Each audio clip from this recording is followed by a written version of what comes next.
Ndagusuje kandi ngwaye ikaze dukunze kubana mu biganiro bitandukanye bikunda gutambukanga kuri iyi channel n'ubundi turagarutse mu kiganiro gishyashya, ikiganiro cyiza cyane gitumiyemo abaririmbyi by'umwihariko waba uririmba ku giti cyawe waba uririmba muri korali. Kino kiganiro kirakureba ikindi kitonderwa no kuba ufite umukunzi cyangwa se uri mu rukundo, kuko tugiye kurebera hamwe uburyo umuririmbyi ukijijwe neza yakitwara mu rukundo akarushaho kwera imbuto cyangwa se imbuto nziza zikamugaragaraho, yaba abantu tukazimubonaho ndetse n'Imana ikabona ko ari mu murongo mwiza wo kuyubahisha.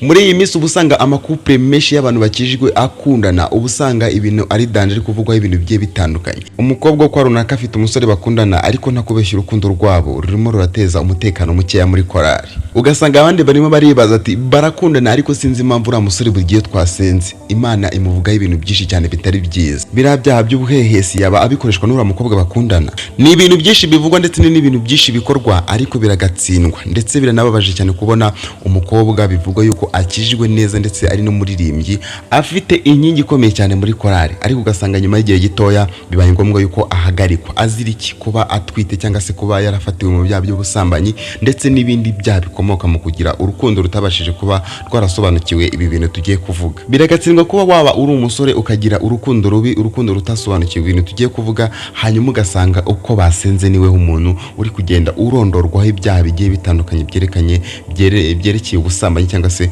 ubuhehere. Reka muri iki kiganiro turebere hamwe uko umuririmbyi ukijijwe neza yakitwara mu rukundo, hanyuma bigatuma agaragaza imbuto nziza mu bantu ndetse no ku Mana. Bibiliya yo ivuga ko tuzamenyera ku mbuto zabo, ariko iyo wagize urukundo rubi ni kimwe mu bimenyetso bigaragaza yuko nta mbuto nziza ufite. Hari abantu batazi neza yuko kuririmba ari impano ikomeye cyane. Hari abantu batazi neza yuko kuririmba ari impano idasanzwe. Ukwiriye kumenya yuko ibyo dukora turi mu rusengero cyangwa se ibyo dukora turi hanze y'itorero nabyo bishobora kuba byavuga byinshi ku mpano yacu. Ibi byose nibyo tugiye kugaruka muri iki kiganiro. Uhawe ikaze. Niba uri umukunzi wacu ntiwirengagize ukanda like kuri no video. Niba uri mushyashya kuri ino channel ukaba utarakanda subscribe uyikande kandi ubiko gufungura inzoga kugira ngo ikiganiro cyose kitambutse ngo ubasha kukibona kandi ukibonere ku gihe. Ugiyemo aho hasi muri comment utwandikira uko byumva. Impano yo kuririmba n'ubuzima bw'urukundo aho byahuriye. Impano yo kuririmba ituma abantu benshi bakureba, ariko ubuzima bwawe bw'urukundo nibwo bwonyine bubasha kuba bwakwerekana uwo uriwe koko. Umuririmbyi ukijijwe neza by'ukuri ntabwo agendera ku marangamutima ye gusa, oya arangwa no kwitonda ndetse no kwihangana no gushyira Imana imbere. Iyo akunda neza akunda mu kuri ndetse no mu bwubahane ndetse no mu gaciro. Urukundo rutuma impano ye irushaho gucya cyangwa se kugaragara neza. Ntabwo ruyisiga ahantu habi, ntabwo ruyisiga mu mukungugu. Ikindi kintu kandi ubu ukwiriye kwitondera guhubuka mu rukundo. Imbuto ya mbere yawe abantu babasha kuba babona no kwitonda.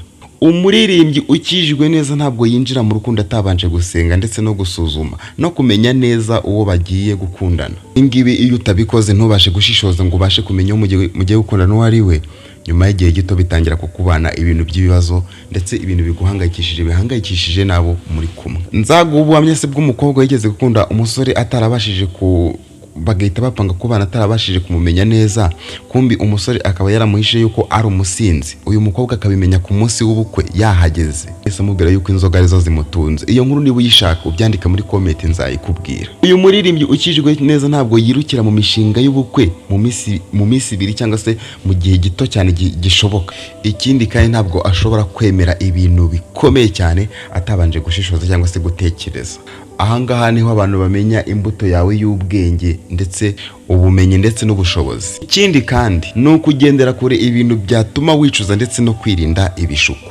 Ahangaha niho abantu benshi cyane batakariza izina. Ahangaha niho abantu benshi batakariza icyizere.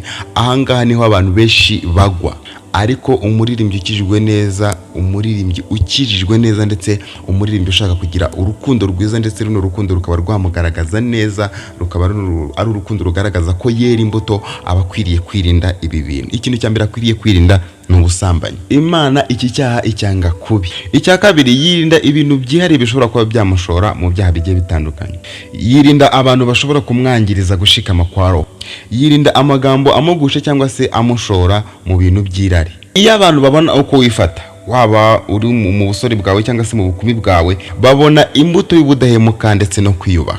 Ikindi nuko abantu babiri bakundana bakijijwe baba bagomba kubahana mu rukundo. Imbuto zirigaragaza cyane rwose mu buryo ukundamwo umuntu. Iyo uri umuntu uvugisha ukuri, udakoresha igitutu mu gukora ibyaha, ikindi kandi arinda uwakundaho kugira ngo amwangize, agaciro imiryango yombi ndetse akagerageza no kubaka wapi gusenya. Ikindi kandi abakwiriye gukora no gushyira Imana imbere ya byose. Urukundo rw'umuririmbyi ukijijwe neza rufite umuyobozi umwe gusa, Imana. Uburyo akunda uwo bakundana, uko afata ibyemezo ndetse n'uburyo yitwara mu gihe cy'amakimbirane, byose bigomba kuba bikurikije ijambo ry'Imana. Ibi kandi bituma abantu bakubona mu rukundo rwawe bavuga ngo urukundo rw'uyu muntu rufite ishingiro, ntabwo ari amarangamutima gusa. Iyi ngiyi ni imwe mu mbuto zikomeye cyane.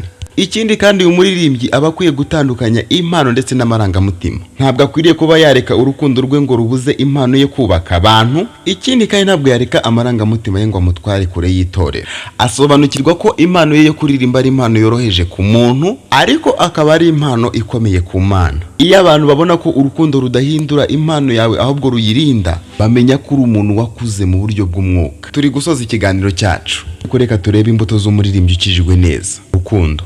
Imbuto ntabwo ari ijwi gusa nk'uko abantu benshi bajya babyibwira. Ikindi kandi imbuto ntabwo ari indirimbo, ahubwo imbuto ni ukuntu ukunda, uko wifata ndetse n'uko witwara mu rukundo. Iyo witwara neza mu rukundo, usiga urugero rwiza mu bandi, ukarinda impano yawe ndetse n'izina ryawe, ukubaka ubumwe mu bandi, ukarushaho kugira ingaruka nziza ku Mana ndetse no ku bantu.